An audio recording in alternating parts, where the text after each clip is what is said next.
Assalamualaikum warahmatullahi wabarakatuh. Alhamdulillahirabbil alamin. Allahumma sholli ala sayyidina Muhammad wa ala ali sayyidina Muhammad. Rabbi shrah li sadri wa yassir li amri wahlul 'uqdatam min lisani yafqahu qawli, amma ba'd. Apa kabar anak-anak? Semoga kita selalu dalam keadaan sehat walafiat dalam curahan rahmat dari Allah Subhanahu wa taala. Sebelum kita memulai pelajaran, marilah kita berdoa terlebih dahulu. Bismillahirrahmanirrahim. Raditu billahi robba wa bil islami dina wa bi sayyidina Muhammadin nabiyya wa rasula.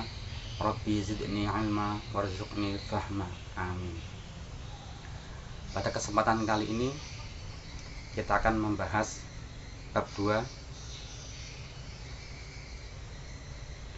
yaitu tentang kehidupan manusia pada hari kiamat, subbab fase-fase hari kiamat.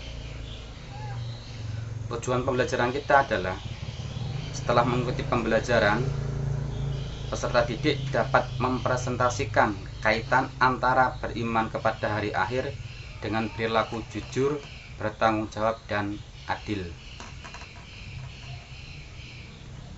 Hari kiamat identik dengan kehancuran alam semesta, kehancuran bumi. Kehancuran bumi seperti gunung meletus, tsunami, gempa bumi, kematian manusia, dan lain-lain. Tetapi di alam semesta, contohnya yang paling sederhana adalah kehancuran bintang yang ledakannya sungguh dahsyat. Apabila kiamat terjadi, semua makhluk binasa, semua makhluk musnah. Yang tetap ada hanya Allah yang maha kekal, Allah yang mempunyai kebesaran dan kemuliaan, sebagaimana tercantum dalam surat Ar-Rahman, surat ke-55 ayat 26 dan 27. Fase-fase hari kiamat dimulai dari Yaumul Ba'ats atau hari kebangkitan. Kebangkitan manusia diawali dengan tiupan sang sangkakala yang ditiup oleh siapa? Ya, malaikat Israfil. Jadi ada dugaan bahwa sebelum manusia dibangkitkan, malaikat Israfil terlebih dahulu dibangkitkan. Hal ini bisa ditemui pada surat Yasin ayat ke-51. Kemudian masih dalam surat yang sama, surat Yasin, manusia-manusia yang tidak beriman, tidak percaya adanya hari akhir, terkaget-kaget ketika dibangkitkan dari kuburnya, dan barulah merasa apa yang disampaikan para rasul adalah kebenaran tentang adanya hari kiamat. Hal tersebut tersurat dalam surat Yasin ayat ke-52. Kemudian manusia dibangkitkan secara sempurna sampai ke jari jemarinya, sampai ke sidik jarinya, yang mana dalam pengetahuan modern sekarang ini, sidik jari tersebut antara manusia yang satu dengan manusia yang lain tidaklah sama. Setelah manusia dibangkitkan, kemudian manusia dikumpulkan pada hari kiamat di padang mahsyar atau tempat berkumpul. Di padang mahsyar ini manusia menunggu selama kurang lebih 50.000 tahun, barulah kemudian oleh Allah diadakan sidang. Itu karena syafaat dari Nabi Muhammad SAW. Di padang mahsyar ini manusia disidang. Sidang yang pertama adalah penghitungan amal, atau dalam bahasa Arabnya Yaumul Hisab.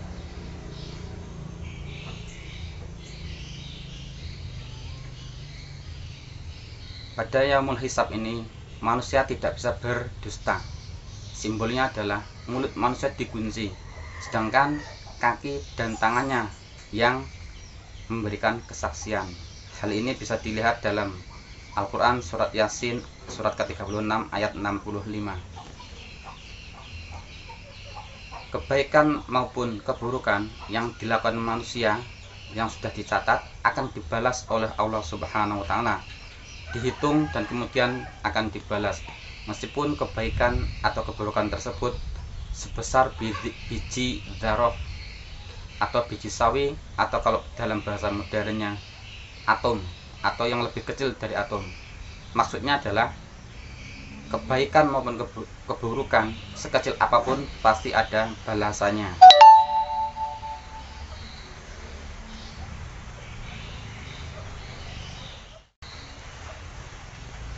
Setelah manusia dihisab pada yaumul hisab, kemudian manusia ditimbang amal kebaikan atau keburukannya. Sebagaimana disebutkan tadi, kebaikan maupun keburukan sekecil apapun pasti diperhitungkan dan pasti akan dibalas.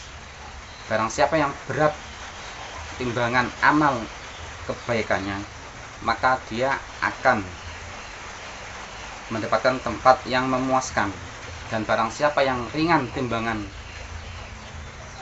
kebaikannya, maka dia akan mendapatkan balasan yang tidak menyenangkan atau neraka. Ada perbedaan antara hisab dan mizan. Jika diumpamakan, hisab adalah penghitungan amal, mizan adalah penimbangan amal. Diberi contoh, 1 meter kubik kapas dibandingkan 1 meter kubik batu, tentunya lebih berat 1 meter kubik batu. Demikian pula 1 kilogram batu kerikil dibandingkan dengan 1 kilogram batu intan, tentu lebih berharga 1 kilogram batu intan. Adanya yaumul hisab dan yaumul mizan ini adalah cara Allah untuk memperlihatkan kepada kita bahwa Allah menyidang kita, mengadili kita dengan seadil-adilnya. Setelah kita dihitung dan ditimbang amal kebaikan maupun amal keburukan kita, maka sampailah kita pada fase pembalasan atau yaumul jaza, hari pembalasan. Balasan atas amal perbuatan manusia ada 2, yaitu surga bagi orang yang beriman dan beramal soleh, dan neraka bagi orang yang tidak beriman dan tidak beramal soleh. Surga bertingkat-tingkat, tergantung pada tingkatan keimanan dan ketakwaan penghuni surga tersebut. Demikian pula neraka bertingkat-tingkat, sesuai dengan tingkatan kedurhakaan manusia. Pelajaran yang dapat diambil dari keimanan kita kepada hari kiamat, khususnya pada fase-fase hari kiamat adalah, yang pertama, kita harus selalu bertindak jujur, baik dalam perkataan maupun perbuatan.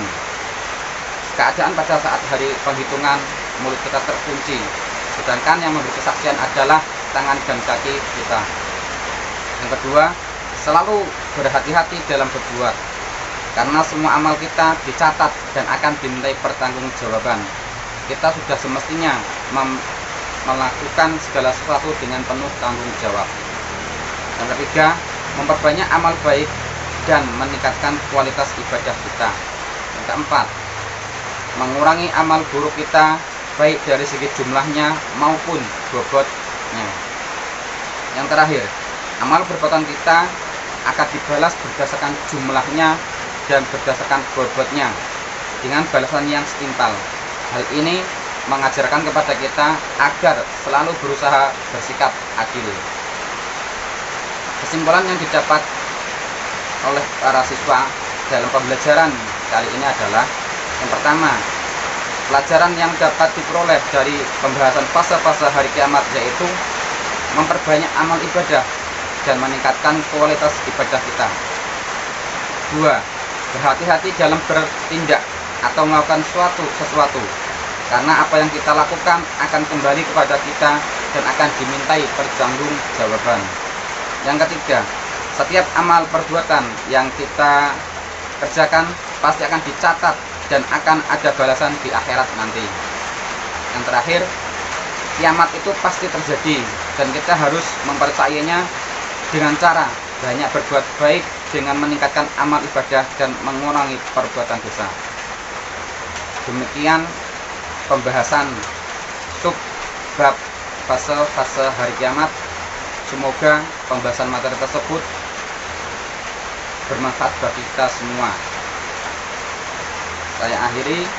Wallahul muwaffiq ila aqwamit thoriq. Assalamualaikum warahmatullahi wabarakatuh.